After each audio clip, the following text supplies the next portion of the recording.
नमस्कार। क्या आप म्यूचुअल फंड में इन्वेस्टमेंट करने का सोच रहे हैं? और अगर आपका जवाब हाँ है, तो मैं आपसे एक सवाल पूछना चाहता हूँ। मान लीजिए कल सुबह मैं आपको फ़ोन करता हूँ और कहता हूँ मैंने आपके लिए 3 अलग-अलग पोर्टफोलियो तैयार करे हैं। पहला है फ्लेक्सी कैप, दूसरा है मल्टी कैप, तीसरा है मल्टी एसेट फंड। और आपको बिना पूछे सिर्फ इनमें से एक सिलेक्ट करना है। तो बताइए आप कौन सा चुनेंगे? सच कहूँ, 90% लोग यहाँ पे कंफ्यूज हो जाएंगे, क्योंकि उन्हें लगता है तीनों तीन फंड लगभग एक जैसे ही है। लेकिन सच ये नहीं है। इन तीनों की सोच अलग है। और आज मैं आपको ये फ़र्क बताने की एकदम आसान भाषा में बताने की कोशिश करता हूँ। चलो पहले एक कहानी से के द्वारा समझाने की कोशिश करता हूँ। मान लीजिए आप अपने परिवार के साथ लेह लद्दाख की ट्रिप प्लान कर रहे हैं और आपने एक ट्रैवल कंपनी को फ़ोन किया। ट्रैवल कंपनी ने आपको कहा कि सर, हमारे पास आपके लिए 3 अलग अलग टूर मैनेजर्स हैं। अब आप ध्यान से सुनिए। यही यहीं से फ्लेक्सी कैप, मल्टी कैप और मल्टी एसेट की शुरुआत होती है।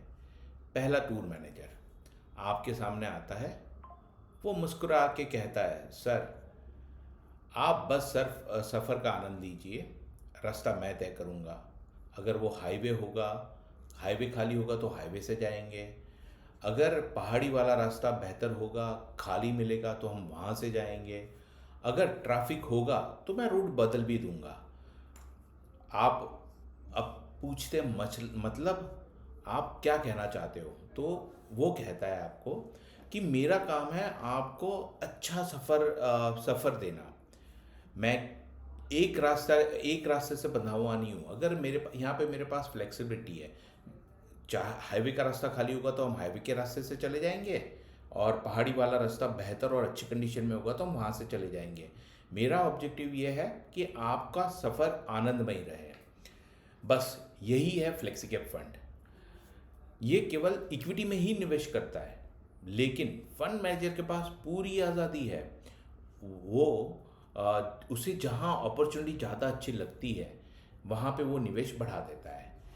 फ़र्ज़ कीजिए अगर मार्केट अच्छी कंडीशन में है तो आप देखेंगे फ्लेक्सी कैप में मिड कैप और स्मॉल कैप का एक्सपोजर ज़्यादा होगा। और मार्केट जब डाउन टर्न पे या थोड़े शेकी जोन में होगा तब आप देखेंगे कि फंड मैनेजर लार्ज कैप की तरफ ज़्यादा एक्सपोजर ले लेता है। फ्लेक्सी कैप में लार्ज, मिड और स्मॉल कैप तीनों तीन कैटेगरी में इन्वेस्टमेंट होता है। लेकिन कितना प्रतिशत लार्ज में रहेगा, मिड कैप में रहेगा, स्मॉल कैप में रहेगा, इसका decision fund manager market condition को देखते हुए लगाता है। अब आपने अब आप सोचेंगे कि टूर मैनेजर जैसे रास्ता बदलता है, राइट, वैसा ही फ्लेक्सी कैप में फंड मैनेजर मार्केट कंडीशन को देख के अपना इन्वेस्टमेंट डिसीजन बदलता है, राइट। अब आपने सोचा, अच्छा, तो दूसरा टूर मैनेजर आपके लिए क्या लाएगा? अब दूसरा टूर मैनेजर आपके सामने आता है और आपको कहता है, सर, मेरे ऊपर कंपनी का एक रूल है। मुझे हाईवे से जाना होगा। एक रूट तय रूट है जिसमें हाईवे है, हिल का रोड है और गांव भी आते हैं। ये रूट से ही मैं जा सकता हूँ, चाहे उसमें ट्रैफिक हो ना हो, रोड की कंडीशन अच्छी हो या ना हो, मुझे वो तय रूट से ही जाना होगा। तो आप पूछते हैं ऐसा क्यों? वो कहता है क्योंकि हमारी कंपनी की पॉलिसी है कि हम जब भी निकलेंगे तो हमारा रूट पहले से तय होगा, वो रूट को ही मुझे फॉलो करना होगा। यही होता है मल्टी कैप में। आप पूछेंगे मल्टी कैप और रूट को क्या लेना देना? जैसे टूर मैनेजर के पास रूट फिक्स होता है, वैसे मल्टी कैप में सेबी द्वारा बनाया गया नियम का पालन करना ज़रूरी होता है। ये नियम के हिसाब से फंड मैनेजर को कम से कम 25% लार्ज कैप में, 25% मिड कैप में और 25% स्मॉल कैप में निवेश करना होगा। मतलब फंड मैनेजर चाहे तो भी किसी कैटेगरी को पूरी तरह छोड़ नहीं सकता है, ना पूरी तरह एक्सपोजर कम कर सकता है। उसको मिनिमम 25% हर कैटेगरी में रखना पड़ेगा। बचा हुआ 25% वो मार्केट कंडीशन को देख के इन्वेस्ट करेगा। अब आप सोच रहे हो ओके ये ठीक है, अब तीसरा टूर मैनेजर ऐसा क्या अलग करेगा? तो तीसरा मैनेजर थोड़ा मुस्कुराता है और कहता है, सर मान लिया आपका पूरा सफ़र, आपने मान लिया है कि आपका पूरा सफ़र सड़क से तय करना होगा, लेकिन ऐसा नहीं है। जहाँ फ्लाइट बेहतर होगी मैं वहाँ पे आपको फ्लाइट से ले जाऊँगा, जहाँ ट्रेन बेहतर होगी वहाँ पे मैं आपके लिए ट्रेन का सिलेक्शन करूँगा, और जहाँ टैक्सी से सही होगी मैं आपके लिए वहाँ पे टैक्सी से आपकी ट्रैवल जर्नी कराऊँगा। उसका मकसद सिर्फ एक ही है, आपको सुरक्षित, आरामदायक और संतुलित यात्रा करवाना। यही है multi asset fund. Multi asset fund में केवल शेयर्स में नहीं इन्वेस्ट होता है, इसमें इक्विटी के साथ साथ डेट फंड, गोल्ड में और कई बार दूसरे एसेट जैसे सिल्वर में भी इन्वेस्ट होता है, और रीट्स फंड होते हैं उसमें भी इन्वेस्टमेंट होता है। क्यों? क्योंकि हर समय एक एसेट क्लास अच्छा प्रदर्शन करे ये नहीं हो सकता है। अगर कभी शेयर बाजार कमज़ोर होगा तो गोल्ड उसको सहारा देगा और आपके ओवरऑल पोर्टफोलियो में वो पर्टिकुलर फंड में रिटर्न नेगेटिव नहीं होने देता, या अगर मार्केट 10% गिरा है, गोल्ड 5% बढ़ा है, तो आपको थोड़ा कुशन मिलता है। सिमिलरली जब आके इक्विटी में अच्छा रिटर्न दे रहा होगा तब पॉसिबल है गोल्ड थोड़ा नम्र होगा, या डेट में थोड़े इंटरेस्ट रेट के बदलाव से थोड़ा इम्पैक्ट आ सकता है। अब सवाल ये आता है कि अगर तीनों अच्छे हैं तो सबसे अच्छा कौन सा है? अगर मैं आपको सही जवाब दूं तो तीनों अच्छे हैं, और तीनों में से कोई भी अच्छा नहीं है। अब आप सोच रहे होंगे ये कौन से टाइप का आंसर है, क्योंकि ये इस बात पे निर्भर करता है कि आपकी ज़रूरत क्या है। अगर आप एक अनुभवी फंड मैनेजर पर भरोसा करते हैं जो मार्केट को देखकर फैसला लेता है, तो आपके लिए फ्लेक्सी कैप सही है। अगर आप चाहते हैं कि हर कंडीशन में, चाहे मार्केट ऊपर हो या नीचे हो, आपका निवेश तीन कैटेगरी के स्टॉक्स में, लार्ज कैप, मिड कैप और स्मॉल कैप के स्टॉक में बना रहे, वो सिचुएशन में आपके लिए मल्टी कैप फंड सही रहेगा। अगर आप सोचते हैं कि आपका पोर्टफोलियो सिर्फ शेयर बाजार पे निर्भर ना रहे और आपके पोर्टफोलियो में डेट भी रहे, गोल्ड भी रहे, यानी जितने एसेट क्लास में इन्वेस्ट कर सकते वो रहे, तो आपके लिए मल्टी एसेट सही रहेगा। अब सबसे बड़ा सवाल ये आता है, क्या आप तीनों एक साथ अपने पोर्टफोलियो में रख सकते हैं? तो जवाब है हाँ, लेकिन एक बात आपको ऑलवेज ध्यान में रखनी चाहिए। अगर आपके पोर्टफोलियो में फ्लेक्सी कैप है और आपने मल्टी कैप में भी इन्वेस्ट किया है, तो आपको एक चीज़ ध्यान में रखनी चाहिए कि ये फंड वही रिलायंस, वही एचडीएफसी बैंक और वही आईसीआईसीआई बैंक खरीदेगा। तो आपको लगेगा कि आपने तो अलग अलग फंड खरीदे हैं, लेकिन असल में वो दोनों ही कैटेगरी के फंड एक जैसी ही कंपनी में इन्वेस्ट कर रहे हैं। इसे हम पोर्टफोलियो ओवरलैपिंग कहते हैं। यानी फंड का मतलब हमेशा डाइवर्सिफिकेशन, ज़्यादा फंड का मतलब ज़्यादा डाइवर्सिफिकेशन नहीं होता है। अब तक आपने तीनों फंड की कहानी समझ ली है। अब करते हैं तीन फंड में से एक फाइनल मुकाबला देखते हैं, जहाँ पे हम कंपैरिजन करेंगे कि कौन से फंड में कैसे इन्वेस्टमेंट होता है, इन्वेस्टमेंट कहाँ जाता है, कौन सा आपके लिए सही रहेगा, इस पे बात करते हैं।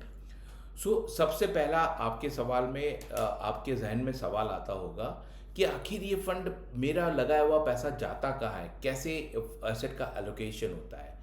अगर हम फ्लेक्सी कैप की बात करते हैं तो वो 100% आपका पैसा इक्विटी में जाता है, यानी मैंडेट के हिसाब से उसका equity exposure equity based fund है तो इक्विटी फंड में जाएगा। सिमिलरली मल्टी कैप में भी ऐसा रहेगा कि आपका फंड इक्विटी में निवेश का होता है। बट जब हम मल्टी एसेट की बात करते हैं, ये थोड़ा अलग होता है। यहाँ पे सिर्फ इक्विटी शेयर्स में इन्वेस्ट नहीं होता है, बल्कि इक्विटी के साथ साथ डेट, गोल्ड और सिल्वर, जैसे मैंने बताया सिल्वर में भी कई बार इन्वेस्टमेंट होता है, और जो रीट फंड होते हैं उसमें भी इन्वेस्ट होता है।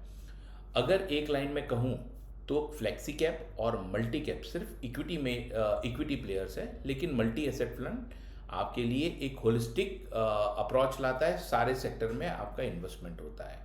अब आता आपका दूसरा सवाल है, क्या ये इन तीनों फंड में इक्विटी एक जैसा इन्वेस्टमेंट होता है, इक्विटी का परसेंटेज सेम रहता है? तो जवाब है बिल्कुल नहीं। फ्लेक्सी कैप में कम से कम 65% इन्वेस्टमेंट इक्विटी में रखना ज़रूरी है।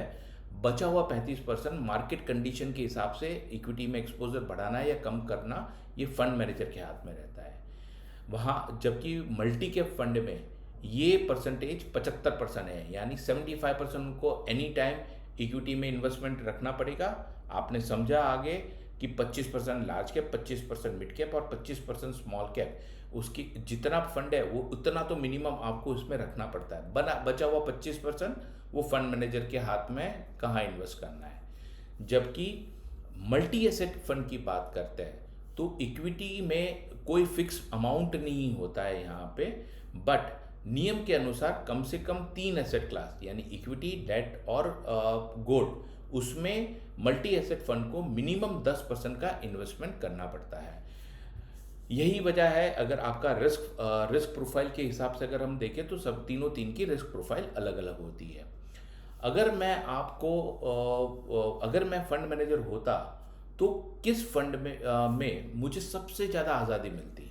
जवाब है फ्लेक्सी कैप फंड। क्यों? क्योंकि इसमें मार्केट की वॉलेटिलिटी या मार्केट की मूवमेंट को देखकर तय कर सकता हूँ क्या मुझे लार्ज कैप में ज़्यादा इन्वेस्ट करना है, मिड कैप में या स्मॉल कैप में। जबकि मल्टी कैप की बात करते हैं तो यहाँ पे रूल के हिसाब से 25% हर category large, mid and small cap में इन्वेस्ट करना रहेगा और बचा हुआ 25% में ही फंड मैनेजर के पास फ्लेक्सिबिलिटी रहती है कहाँ निवेश करना है। जबकि आप मल्टी एसेट की हम बात करते हैं तो उनका फोकस मार्केट कैप पे नहीं रहता है, ये बल्कि अलग अलग एसेट क्लास के बीच में एलोकेशन बदलने का उनका फोकस रहता है। बदलने का मतलब है, अगर इन्होंने तय किया है फंड की शुरुआत में कि 50% इक्विटी, 30% डेट और 20% गोल्ड एग्जाम्पल के लिए है, तो जब भी मार्केट में मूवमेंट आती है, मार्केट अच्छा है, तब इक्विटी का एलोकेशन बढ़ गया होगा तो वो वहाँ पे रीबैलेंसिंग कर लेते हैं, राइट। अब आते हैं अब एक सबसे बड़ा सवाल आपके दिमाग में आएगा, वो है जब मार्केट गिरता है तो कौन सा कैटेगरी का फंड सबसे ज़्यादा गिरता है। अब आमतौर पे देखा गया है फ्लेक्सी कैप में उतार चढ़ाव मीडियम से हाई रहता है। क्यों? क्योंकि यहाँ पे फंड मैनेजर की इंटेलिजेंस पे डिपेंडेंट रहता है। अगर फंड मैनेजर पहले से फोरकास्ट कर पा रहा है कि मार्केट गिरने वाला है तो वो स्मॉल कैप और मिड कैप का एक्सपोजर कम कर लेता है, क्योंकि यहाँ पे आप आगे ही हमने समझा अप टू 65% इक्विटी में रहना है, बाकी का 35% वो धीरे धीरे ग्रेजुअली डेट में भी एक्सपोजर ले सकता है और साथ साथ में स्मॉल मिड कैप से हटके लार्ज कैप में भी एक्सपोजर फंड मैनेजर ले सकता है। तो यहाँ पे रिस्क कैटेगरी के हिसाब से मीडियम टू हाई रहता है। जबकि मल्टी कैप में ये रिस्क कैटेगरी की बात करते हैं तो रिस्क कैटेगरी हाई आती है। क्यों? क्योंकि any given time 50% investment mid और हाई स्मॉल कैप में रहता है, जिससे रिस्क थोड़ा बढ़ जाता है। और जब आप देखते हैं कि मार्केट जब गिरता है तो स्मॉल कैप और मिड कैप में ज़्यादा गिरावट आती है, राइट। अब आते हैं मल्टी एसेट की जब बात करते हैं तो मल्टी एसेट में गोल्ड और डेट जैसे इन्वेस्टमेंट शामिल होते हैं, तो आमतौर पे उतार चढ़ाव थोड़ा कम रहता है। इसीलिए इसको आप अगर एक्सपीरियंस की ओर से देखने जाए तो स्टेबल एक्सपीरियंस देता है, ना ज़्यादा बढ़ता है ना ज़्यादा गिरता है। तो मल्टी एसेट फंड अपेक्षा के हिसाब से बेहतर संतुलन देता है, राइट। अब मैं यहाँ पे आपको एक बार रीबैलेंसिंग बता चुका हूँ। रीबैलेंसिंग का मतलब होता है पोर्टफोलियो को समय समय पर दोबारा संतुलित करना। दोबारा संतुलित करना मतलब अगर आपका इक्विटी एक्सपोजर ज़्यादा है, डेट और तय किए हुए पोर्शन से अगर इक्विटी का एक्सपोजर ज़्यादा हो गया तो इक्विटी से रिडम्पशन होगा और डेट में या गोल्ड में इन्वेस्टमेंट हो जाएगा। इसे पोर्टफोलियो रीबैलेंसिंग कहते हैं। अब पोर्टफोलियो रीबैलेंसिंग कौन से कैटेगरी में ज़्यादा होता है? तो फ्लेक्सी कैप और मल्टी कैप की बात करें तो यहाँ पे लार्ज मिड और स्मॉल कैप के बीच में होता है, जबकि मल्टी एसेट में इक्विटी, डेट और गोल्ड के बीच में होता है। अलग अलग एसेट क्लास के बीच में ये करना होता है, राइट। अब आप ये रीबैलेंसिंग फंड के अगर हम रीबैलेंसिंग की बात करते हैं, तो अगर आपने मल्टी एसेट फंड के अलावा कोई और जगह आपने देखा कि आपको लगा कि मार्केट नीचे गिर रहा है, ये टाइम में अगर आपको नीचे गिरने वाला है, तो आप जब भी अपने फंड से निकलते हैं तो आपके अकाउंट में पैसा होता है और फिर आप दूसरे फंड में यानी डेट में जाते हैं, तो यहाँ टैक्सेशन का एक प्रॉब्लम, एक टैक्सेशन बढ़ने के एक खतरा रहता है, राइट। जबकि मल्टी एसेट फंड में ये विद इन दी फंड हो जाता है, तो आपको खरीदी बिक्री करने की ज़रूरत नहीं होती है, राइट। अब आपका सवाल आएगा कि सबसे ज़्यादा रिस्की कौन सा होता है। तो अगर हम सेबी के रिस्क रेटिंग के हिसाब से देखते हैं, तो फ्लेक्सी कैप और मल्टी कैप दोनों ही आमतौर पे वेरी हाई रिस्क कैटेगरी में आते हैं, जबकि मल्टी एसेट फंड हाई से वेरी हाई कैटेगरी में फॉल करता है। अब एक सवाल आता है कि इनमें से डाइवर्सिफिकेशन कहाँ ज़्यादा होता है। तो अगर हम डाइवर्सिफिकेशन के एस्पेक्ट से बात करते हैं, तो ऑब्वियसली मल्टी एसेट फंड में डाइवर्सिफिकेशन डिफरेंट एसेट क्लास में मिलता है, राइट। अब आपको एक क्वेश्चन आता है कि आपके दिमाग में एक सवाल आएगा कि मुझे कैसे फंड सिलेक्शन करना चाहिए, कितने समय के लिए निवेश करना चाहिए। अब ये सवाल बहुत प्रैक्टिकल है, और ये आप जब भी फंड सिलेक्शन करते हैं तो ये चीज़ ऑलवेज ध्यान में रखनी चाहिए। अगर आपका इन्वेस्टमेंट होराइजन 5 साल या उससे ज़्यादा है, तो आप फ्लेक्सी कैप आपके लिए एक अच्छा ऑप्शन बन सकता है। अगर आपका इन्वेस्टमेंट होराइजन 7 साल या उससे ज़्यादा है, वो सिचुएशन में आप मल्टी कैप को चुन सकते हैं। और अगर आपका इन्वेस्टमेंट होराइजन 3 साल से 5 साल के बीच में है, तो ये सिचुएशन में आप मल्टी एसेट फंड अपने पोर्टफोलियो में ले सकते हैं। अगर तीनों फंड को एक एक लाइन में एक्सप्लेन करने की कोशिश करता हूँ। फ्लेक्सी कैप उन लोगों के लिए अच्छा होता है जो एक अनुभवी फंड मैनेजर को फ्लेक्सिबिलिटी देते हैं कि मार्केट के उतार चढ़ाव के हिसाब से फैसला ले। मल्टी कैप फंड, ये फंड उनके लिए सही है जो हर समय लार्ज कैप, मिड कैप और स्मॉल कैप में तीन कैटेगरी में बराबर भागीदारी चाहते हैं। और लास्ट है मल्टी एसेट फंड, ये उन लोगों के लिए सही है जो सिर्फ अपना इन्वेस्टमेंट इक्विटी ओरिएंटेड नहीं रखना चाहते हैं, वो अपने इन्वेस्टमेंट में इक्विटी के साथ साथ गोल्ड और डेट जैसे दूसरे एसेट क्लास में भी एक्सपोजर लेने चाहते हैं, उनके लिए बहुत सही है।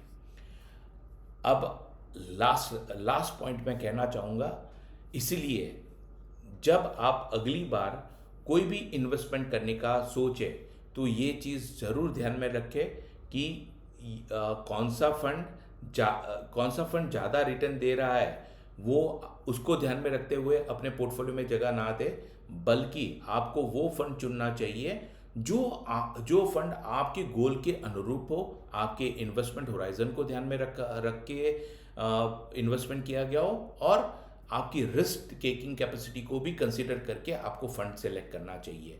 सो म्यूचुअल फंड चुनना सबसे तेज कार चुनने जैसा नहीं है, बल्कि अपने सफ़र के लिए सबसे सही वाहन चुनने जैसा है।